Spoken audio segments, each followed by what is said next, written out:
Shalom Pak Bambang, saya mau izin bertanya, apakah Trinitas itu artinya Tuhan itu tiga? Mohon pencerahannya. Terima kasih pertama Pak John dari Paroki Santo Ignatius. Mengapa Trinitas?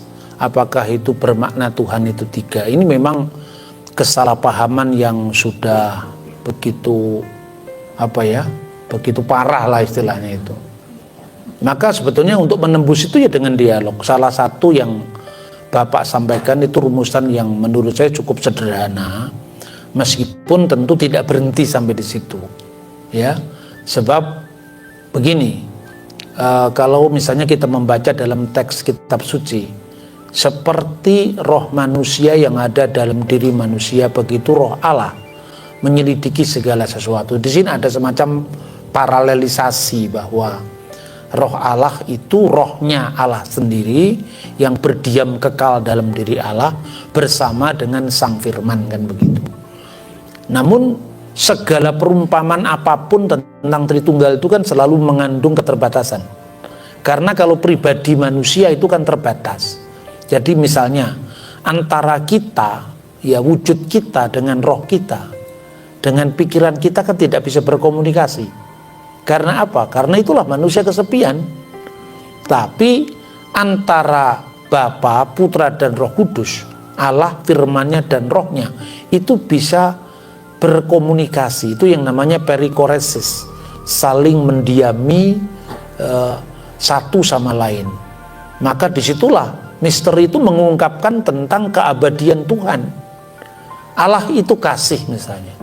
Kalau Allah itu kasih, berarti kasih Allah itu sekekal Allah dong. Karena kasih itu kan memiliki objek. Harus ada objek. Ada yang masih, ada kasih, dan ada yang dikasih. Lah kalau kasih itu tidak kekal, berarti kasih Allah bertepuk sebelah tangan. Lah siapa yang dikasih Allah? Ya manusia, ya malaikat loh. Malaikatnya belum ada, manusianya belum ada, yang dikasih siapa? Yang dikasih ya Sang Firman. Lah itulah misteri Yohanes pasal 17 itu. Ya makanya Yesus itu sudah ada sebelum segala sesuatu ada, dan itu adalah sebuah pusat-pusat kesadaran dalam diri Tuhan yang nantinya terpaksa kita sebut sebagai persona. Sekalipun kata person dalam bahasa Inggris itu kan sebetulnya sudah rusak itu.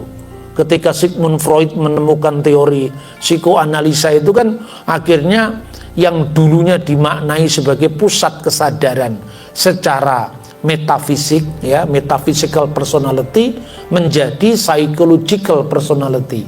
Nah, apa yang Bapak sampaikan itu paling tidak secara dasar ya seperti itu.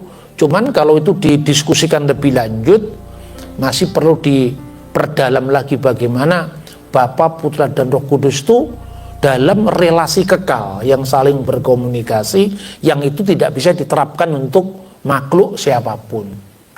Tuh. Terus yang kedua, tidak ada pikiran sebersit pun oleh para bapak gereja di awal yang mengatakan bahwa Tuhan itu tiga pribadi yang terpisah. Itu tidak pernah ada. Itulah sebabnya ketika Tertullian terpaksa menggunakan terjemahan hipostasis dengan persona, tres personae itu, maka ditambahkan dengan diskresi non separati, distingsi non divisi. Agar apa? Agar pribadi yang dimaknai untuk Tuhan itu tidak sama dengan pribadi ciptaan yang terpisah dengan segala keterbatasannya. Oke Pak Bambang, penjelasan Anda sangat mencerahkan dan menguatkan iman kami. Terima kasih, Tuhan Yesus memberkati.